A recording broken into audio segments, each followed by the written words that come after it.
Hey, what's going on guys? Demise here. Welcome back to another Raid Shadow Legends video. And in this video, I will be talking everything about gearing your champions correctly and how to maximize their potential. Tomorrow or later for some of you guys, there will be an event where it is a free gear removal.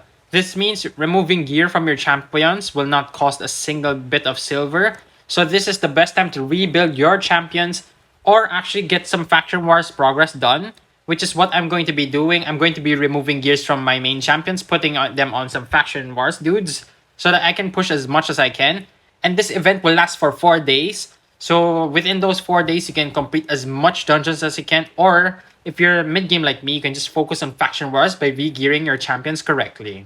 Let's get on with the basics. The top 2 rows, so these 2 right here, all of these 6 pieces are called artifacts. And the 3 down here are called accessories. The weapon can only have a main stat of an attack.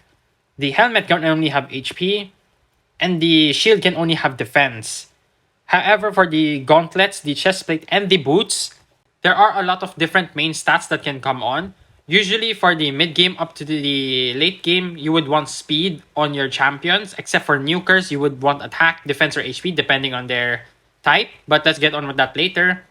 For chest piece, you ideally only want attack, defense, and HP percentage with the occasional resistance and accuracy. For the gauntlets, ideally only want crit damage, crit rate, HP, and defense. Percentage, by the way. Anything onto this feature, you click all of the 3 bottom ones, you go to primary stats, HP, attack, and defense. If they are flat stats, you would instantly sell them, except if they are from a speed set. If they are from a speed set, if they have speed substats and you'll maybe double triple roll into them, you would keep them because they are potentially your fastest pieces, which you would want to put on your speed boosters later on. Now that we've covered what artifacts actually have their main stat as, let's see. We have Cupidus, who is an attack type champion. This means all of the skills will scale off his attack, which means if you want to do damage, you want attack, crit rate, and crit damage on this guy. For HP, the damage scales off his HP, of course. So the more HP this guy has, the more damage he does. So for HP-based nukers, you want HP, crit rate, and crit damage. Lastly, we have defense-based champions, which deal damage based on defense. So what you want is basically to build defense, crit rate, and crit damage to nuke really hard. So if you guys are looking to gear out a nuker, let's give Cupidus as an example here. You want attack on the gloves with crit rate, crit damage on your substats. If you can get attack percent or anything else, it's pretty good. But accuracy for Cupidus is not bad as well. Because anybody who can land a debuff, you would actually benefit a lot by putting a lot of accuracy on them. So for me, I use Cupidus on Hydra and Arena. So I do have accuracy on this guy so that he can land his HP burns. For the helmet, the same thing. You want substats of crit rate, attack, crit damage, or speed. It's very useful. The same thing with Savage. You want crit rate, crit damage, or attack, and then speed on the substats. For the main stat, you would only want crit rate or crit damage on your nukers. If you can hit enough crit rate on your substats for the other pieces, you would go for a crit damage glove. If you can't hit that crit rate, you must put crit rate gloves. Because the most important thing is you have 100% crit rate. Anything less than 100 crit rate, your nuker is gonna fail you. For the chest piece, you want attack percentage. Unless they are HP or defense based, then you would put defense or HP on them instead. For the boots, if you guys are looking to go really fast, you want speed. If you don't need speed, you can actually put attack, defense, or HP depending on the nuker type. And then next champion we have is your speed booster. So remember when I said the flat stat, you want to keep the speed sets? Look at this. We have a flat stat chest piece, but since it's double rolled into speed, and this is my current fastest chest piece, since my fastest chest piece has to be on someone else for a clan boss, we do have this on her. And everything that you want on a speed booster is just speed, as you can see. I only prioritize the speed. Ideally for the Ascension here, you want speed on it as well, but I don't really care enough to Chaos Dust this so far since the boots is pretty trash. But if you do have the spare Chaos Dust, you should be re-rolling that until it lands a speed Ascension as well for more speed. For the accessory, I did go with Pinpoint since Pinpoint also gives extra speed so that my Arbiter can be much faster than she used to be. The next type of champions we will look at are the enemy max HP ones. So Cold Heart, Acrisia, not these ones land on the enemy max HP ones. The best way to make these guys deal a lot of damage is not by putting attack, defense, or HP. The best way to make these guys hit hard is crit rate 100% and stack as much crit damage as you can on them. However, you must keep in mind, most of the bosses on Raid has the 10% max HP cap. So no matter how much damage you can do, you can only deal 10% of damage to the boss if they have that cap. However, dungeons below level 20, you can hit as hard as you want. So you can actually one-shot the spider with Nut if you build them really, really hard hitting. And like I said earlier, the debuffers, you want as much accuracy on them as possible. Geomancer's main purpose in the game is to land the HP burn and weaken. Therefore, all you want on Geomancer is as much accuracy as you can and a lot of defensive stats. The speed is also important, but the accuracy is the most important here. For someone who is your debuffer, you don't need to build crit rate or crit damage or any of the attacks. They're useless. So for me, just build as much accuracy on your debuffers. So for me, even Cerise is just basically landing the strip. So as much accuracy as I can. Chamfort could be a damage dealer, but for me, he is also a debuffer. So I stack as much accuracy as I can on him. Now that we've talked about the ways to gear your champions, I'm going to be giving you guys the best sets in the game for early to mid game. For dragons, you want accuracy, speed, lifesteal, and toxic. The other gear are very, very situational, but mainly you want to focus on lifesteal, speed, and accuracy. Going on to Ice Golem, there are a bunch of garbage gear here. You will only ever use Curse, which is for the mid game. And the rest of these are pretty garbage, if I'm being honest. You don't need any of these for early to mid game.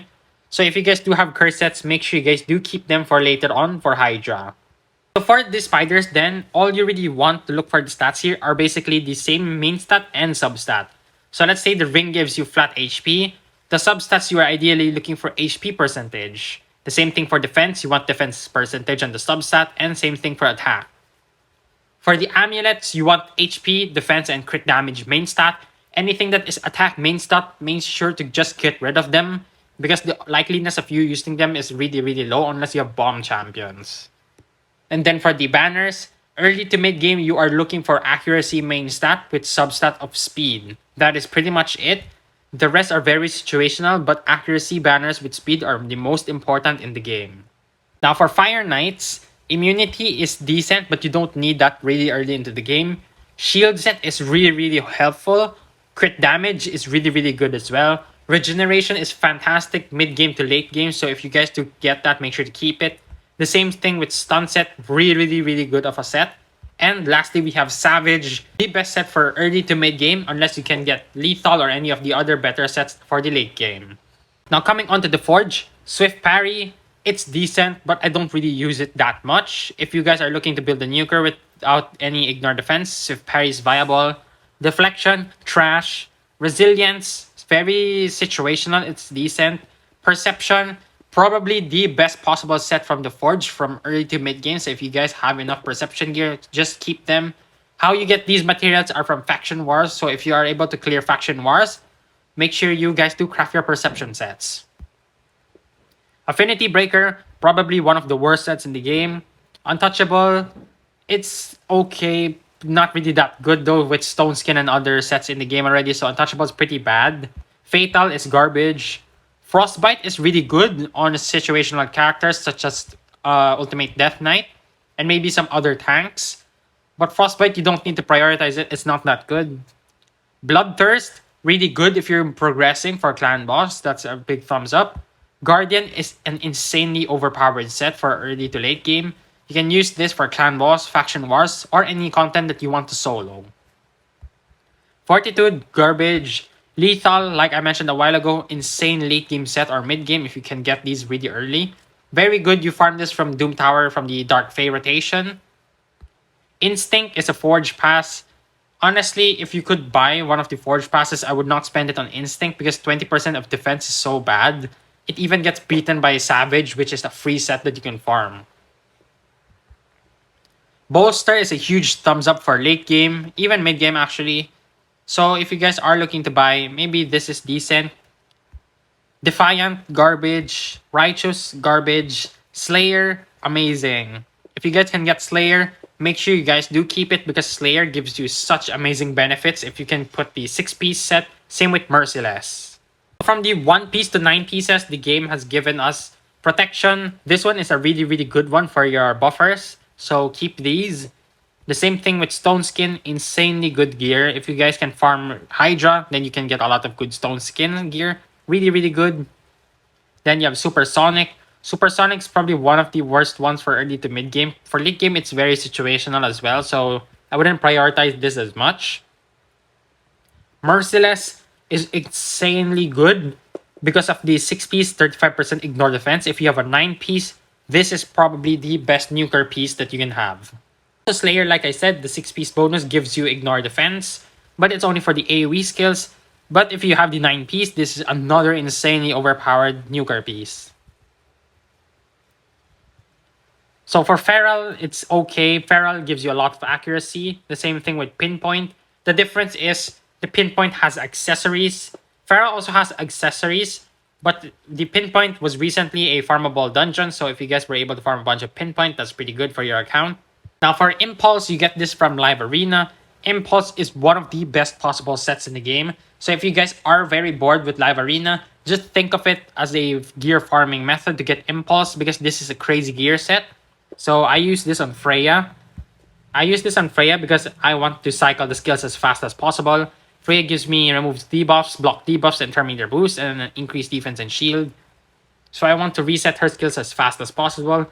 It takes a lot of RNG, but a little bit of RNG can give you millions of extra damage on Hydra.